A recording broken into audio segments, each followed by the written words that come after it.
Praise the Lord. सबको जय मसीह की। प्रभु यीशु मसीह के नाम में फिर से एक और बार मैं आप सबका स्वागत करती हूँ। और आज का हमारा जो विषय है वो विषय है ड्रो क्लोज टू गॉड, परमेश्वर के करीब आना। तो आइए वचन में चलने से पहले हम एक छोटी सी दुआ करेंगे। महान जीवित अनुग्रहकारी परमेश्वर, हम आपका धन्यवाद करते हैं सुंदर समय के लिए प्रभु जो आपने हमारे जीवन में दिया। खुदावन परमेश्वर, होने दीजिए प्रभु, अपने वचन से हमसे बात कीजिए। पवित्र आत्मा आप हमारी अगुवाई कीजिए प्रभु। होने दीजिए खुदावन परमेश्वर कि प्रभु जी आज हम जिस विषय को लेकर आए हैं प्रभु, उस विषय पर प्रभु आप हमारी अगुवाई कीजिए प्रभु। इस वचन को देखने और सुनने वाले सभी को आशीष देना प्रभु। यीशु के नाम से इस प्रार्थना को मांगते हैं, आमेन। आइए, जैसे हमने आपको बताया, हमारे आज का वचन है परमेश्वर के करीब आना। हम देखेंगे याकूब की पत्री 4 अध्याय उसकी 8वीं आयत से, परमेश्वर के निकट आओ तो वह भी तुम्हारे निकट आएगा। हे पापियों, अपने हाथ शुद्ध करो, और हे दुचित्ते लोगों, अपने हृदय को पवित्र करो। आइए इस वचन से हम थोड़ी देर मनन करेंगे और देखते हैं परमेश्वर इस वचन के द्वारा हमसे बात करते हैं। जिस प्रकार परमेश्वर का वचन कहता है कि परमेश्वर के निकट आओ तो वह भी तुम्हारे निकट आएगा। जैसे हमने आपको बताया कि इस यहाँ पर परमेश्वर ने हमसे हमें एक इनविटेशन दिया है। परमेश्वर ने हमें एक मतलब अपने पास बुलाने के लिए एक निमंत्रण दिया है। परमेश्वर का वचन कहता है कि परमेश्वर के निकट आओ, मतलब परमेश्वर हमें यहाँ पर एक निमंत्रण दे रहे हैं। ऐसा नहीं है कि परमेश्वर सिर्फ क्रिश्चियन लोगों को ही अपने पास बुला रहे हैं। परमेश्वर वो सब का परमेश्वर है और परमेश्वर चाहते हैं कि हम कि उसके जो बेटा और बेटी हैं, जो परमेश्वर की संतान है, चाहे वो भटकी हुई हो या उस परमेश्वर को जानते हो, परमेश्वर ये चाहते हैं कि परमेश्वर के वो सब निकट आए। मतलब परमेश्वर का वचन कहता है कि मेरे निकट आओ तो मैं भी तुम्हारे निकट आऊँगा। मतलब यहाँ पर परमेश्वर हम सबको एक निमंत्रण दे रहे हैं, एक इनविटेशन हमें दे रहे हैं। और परमेश्वर ने कहा, परमेश्वर उसके बाद परमेश्वर हमसे एक वायदा कर रहे हैं। परमेश्वर हम सब से एक प्रॉमिस कर रहे हैं कि यदि तुम मेरे निकट आओगे तो मैं भी तुम्हारे करीब आऊँगा। तो यहाँ पर हम इस वचन से यहाँ देखते हैं, इस प्रकार परमेश्वर का वचन कहता है कि हे पापियों, अपने हाथ शुद्ध करो, और हे दुचित्ते लोगों, अपने हृदय को पवित्र करो। हे पापियों, मतलब परमेश्वर का वचन कहता है कि कोई भी धर्मी नहीं, एक भी धर्मी नहीं, सब के सब भटक गए और परमेश्वर की महिमा से रहित हैं। तो यहाँ पर लिखा है कि हे पापियों, जिस प्रकार हम सब अच्छे से जानते हैं कि जो व्यक्ति अपराधी होता है या जो पाप करता है उसको कोई भी पसंद नहीं करता। लेकिन हमारे परमेश्वर प्रभु यीशु मसीह इस प्रकार हमसे कह रहे हैं कि हे पापियों, अपने हाथ क्या करो, शुद्ध करो। क्यों? क्योंकि प्रभु यीशु मसीह के द्वारा पाप की क्षमा है। जो कोई अपने गुनाहों को मानकर प्रभु के करीब आता है तो परमेश्वर का वचन कहता है कि परमेश्वर भी उसके करीब आते हैं। इसलिए परमेश्वर का वचन कहता है कि हे पापियों, अपने हाथ क्या करो, शुद्ध करो, मतलब अपने आप को पवित्र करो।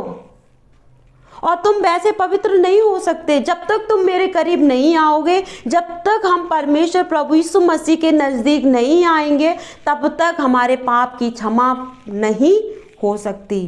क्योंकि हमने पहले भी पिछले दिनों में सुना कि प्रभु यीशु मसीह के बिना पाप की क्षमा नहीं है।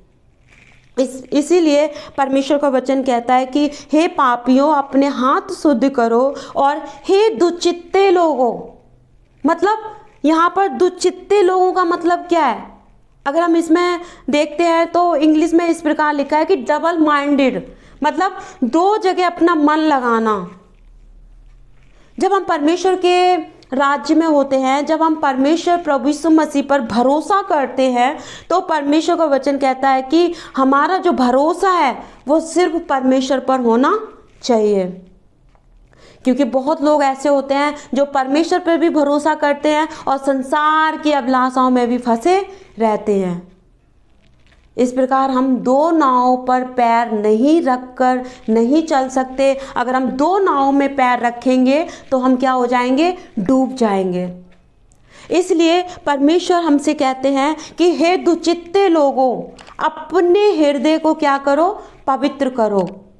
हम अपने हृदय को पवित्र करना बहुत ज़रूरी है, क्योंकि अगर हम चाहते हैं कि हम परमेश्वर के करीब आएं, जब हम परमेश्वर के करीब, जैसे जैसे हम परमेश्वर के करीब आते जाएंगे, वैसे वैसे हमारा मन, हमारा हृदय, हमारी बुरी चाल क्या होती जाएगी?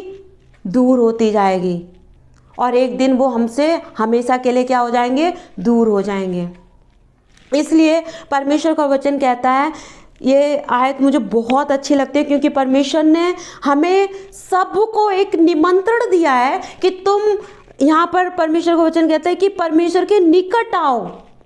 मतलब हमें एक इनविटेशन मिल रहा है परमेश्वर के पास आने के लिए।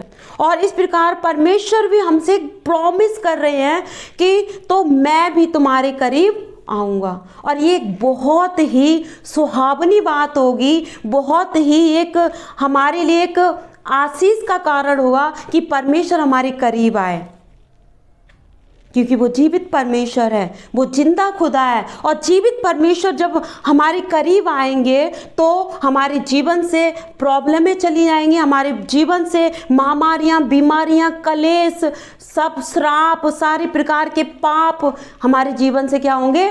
दूर हो जाएंगे। क्योंकि परमेश्वर का वचन कहता है कि तुम मेरे निकट आओ तो मैं भी तुम्हारे निकट आऊँगा।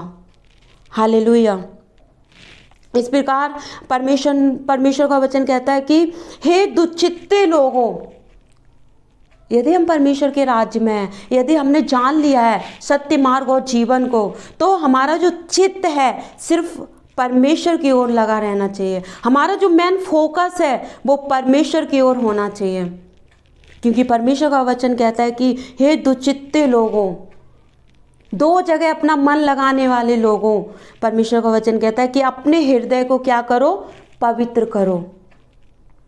परमेश्वर हमसे यह एक चाहत करते हैं, परमेश्वर हमसे एक उम्मीद लगाते हैं कि हम अपने हृदय को क्या करें? पवित्र करें। हृदय को पवित्र करने का काम जो है वो हमारा ही है।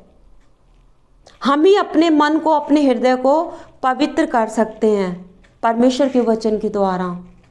और इस प्रकार परमेश्वर का वचन जिस प्रकार लिखा है कि तुम मेरे निकट आओ, मतलब परमेश्वर ने जो हमें निमंत्रण दिया है तो हम परमेश्वर के करीब आएं। ऐसा नहीं है कि परमेश्वर ने सिर्फ क्रिश्चियन लोगों को ही निमंत्रण दिया है अपने करीब आने के लिए।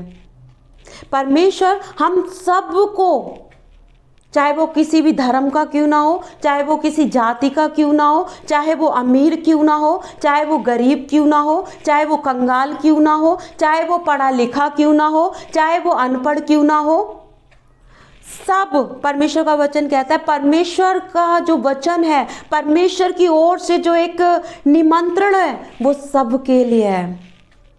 परमेश्वर ने कहा है कि तुम मेरे निकट आओ तो मैं भी तुम्हारे करीब आऊँगा। इस प्रकार हम देखते हैं, अगर हम इसी वचन से अगर हम एक उदाहरण के तौर पे अगर हम देखें तो हम देखते हैं कि एक व्यक्ति था जो नाई की दुकान पर बाल कटवाने के लिए गया था। और वो व्यक्ति परमेश्वर पर विश्वास करने वाला एक विश्वासी व्यक्ति था। और जब वो नाई की दुकान पर गया, नाई उसके बाल काट रहा था, उस समय हम ये देखते हैं कि वहाँ पर सड़क पर एक व्यक्ति था, रोड पर एक व्यक्ति पड़ा हुआ था, मतलब एक कंगाली की दशा में, उसके तन पर भी कपड़े जो थे वो बहुत ही फटे से कपड़े पहन रखे थे, उसकी हालत बहुत ही खराब थी। तो उस व्यक्ति को देखकर जो नाई, जो बाल काटने वाला व्यक्ति था, उस व्यक्ति को रोड पर देखकर इस प्रकार कहने लगा कि कहीं भी कोई भी परमेश्वर नहीं है, कहीं खुदा नहीं है। अगर परमेश्वर होता तो आज इस व्यक्ति की ये हालत नहीं होती। उस व्यक्ति को देखकर, उस कंगाली में उस व्यक्ति को देखकर, उस गरीब व्यक्ति को देखकर वो नाई व्यक्ति इस तरीके से कहने लगा कि कहीं भी परमेश्वर नहीं है। अगर परमेश्वर होता तो आज इस व्यक्ति की ये हालत नहीं होती। तो जो व्यक्ति विश्वासी था, जो अपने बाल कटवा रहा था, वो व्यक्ति ये बात को सुन रहा था। तो उस व्यक्ति ने, जो विश्वासी था, उस व्यक्ति ने उसको ये जवाब दिया, आप ये बताइए, उसी रोड से, उसी सड़क से एक व्यक्ति और गुजर रहा है। देखिए आप ध्यान से, एक व्यक्ति और जा रहा है और उस व्यक्ति की जो दाढ़ी है कितनी बड़ी बड़ी है, उसके बाल भी कितने बड़े बड़े हैं। ऐसा क्यों है? क्यों नहीं कटवाता वो ये?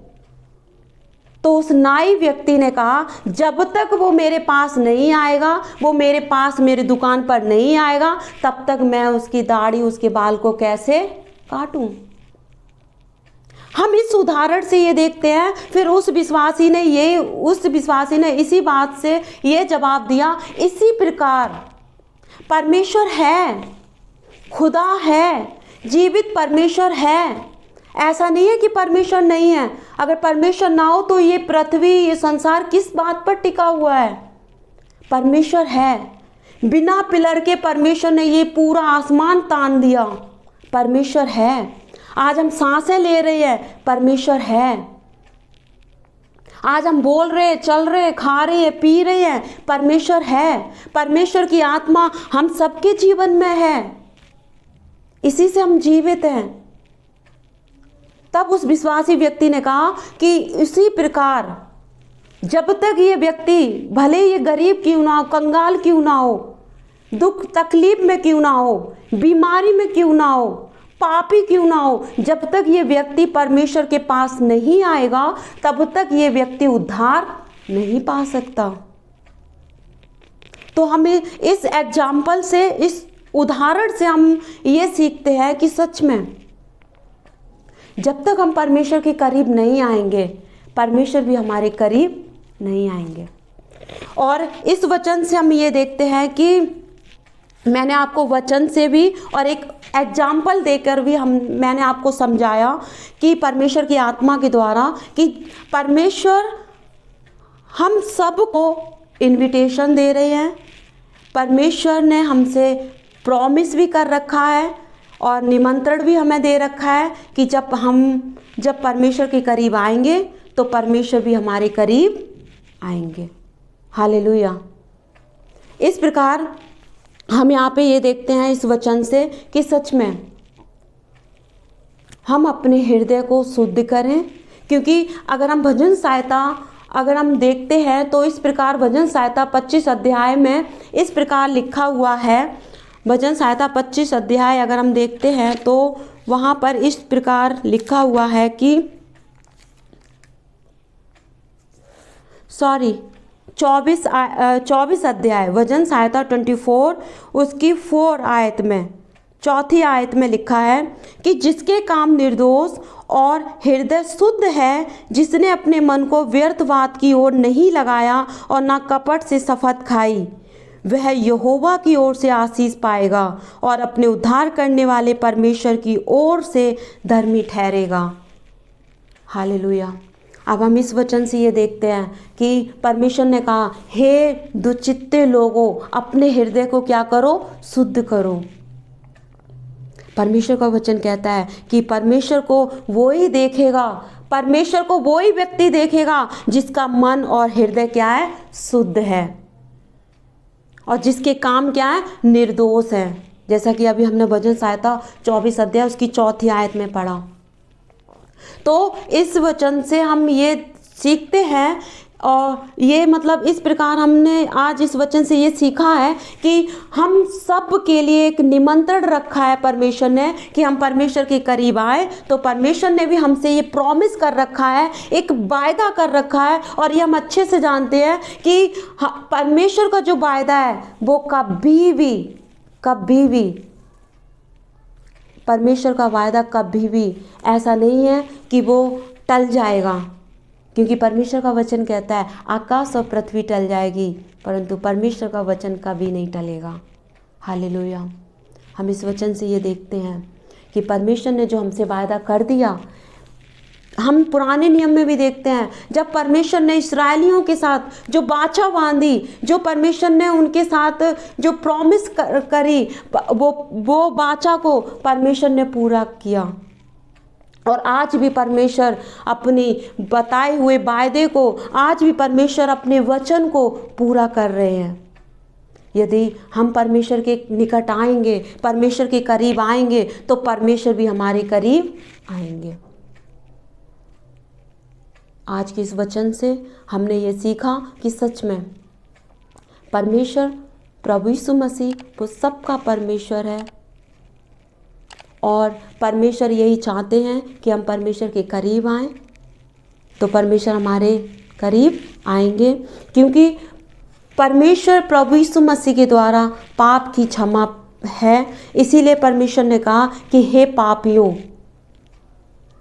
पापियों अपने हाथ शुद्ध करो, हे दुचित्ते लोगों अपने हृदय और मन को बदल डालो। हालेलुया। इस वचन के द्वारा प्रभु आप सबको आशीष दे। सबको जय मसीह की।